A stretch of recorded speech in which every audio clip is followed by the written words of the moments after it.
প্রাচীনকাল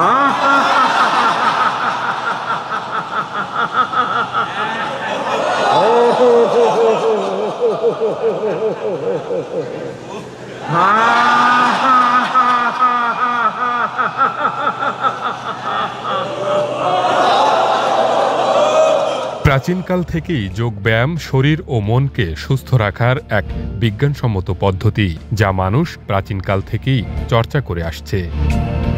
যোগব্যায়ামের প্রধান উপকারিতা হল এটি শরীর ও মনের মধ্যে এক গভীর সংযোগ তৈরি করে, যার ফলে শারীরিক সুস্থতা ও মানসিক শান্তির পাশাপাশি আধ্যাত্মিক উন্নতির দিকে পরিচালিত করে।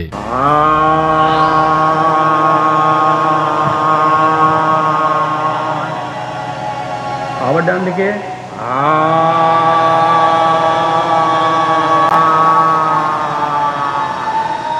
বসুন্ধরা আবাসিক এলাকার মানুষের কথা চিন্তা করে আহমদ আকবর সোবহানের ব্যক্তিগত উদ্যোগে বসুন্ধরা স্পোর্টস সিটিতে চালু করা হয়েছে বসুন্ধরা ইয়োগা কমিউনিটি, যেখানে প্রতিদিন সকাল 6:30 থেকে 7:30 এবং সন্ধ্যা 7:30 থেকে রাত 8:30 পর্যন্ত 2 সেশনে বসুন্ধরা ইয়োগা কমিউনিটির সদস্যরা নিয়মিত যোগ ব্যায়ামে অংশ নিচ্ছেন।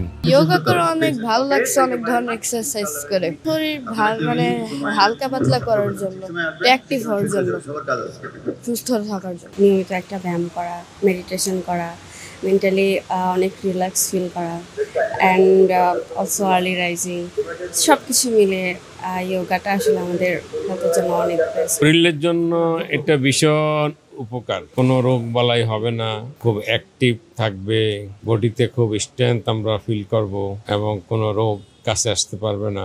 নাকের অগ্রভাগে মনের চোখ দিয়ে তাকান, কারণ চোখ তো আপনি বন্ধ করে রেখেছেন, তাহলে কিভাবে তাকাবেন? মনের চোখ দিয়ে।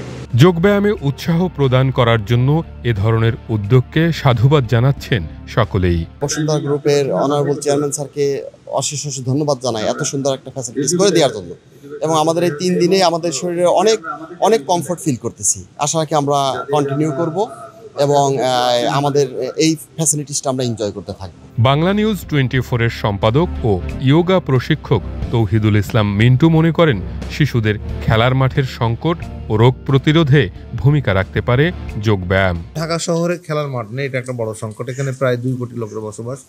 দ্বিতীয়ত, আমাদের সন্তানরা এই সময়কার শিশু কিশোরেরা জন্ম নিচ্ছে, একা মানুষ হচ্ছে ঘরে, সে আসক্ত হয়ে পড়ছে মোবাইলে, ভার্চুয়াল দুনিয়াতে। ফলে তারা নজর থাকছে না স্বাস্থ্যের দিকে, মা বাবা চাকরি করছেন অথবা নিজের সুবিধার্থে বাচ্চার হাতে মোবাইল তুলে দিচ্ছেন। সেই কারণেই বাচ্চারা সুস্থ স্বাভাবিক নাগরিক হিসেবে গড়ে উঠতে পারছে না।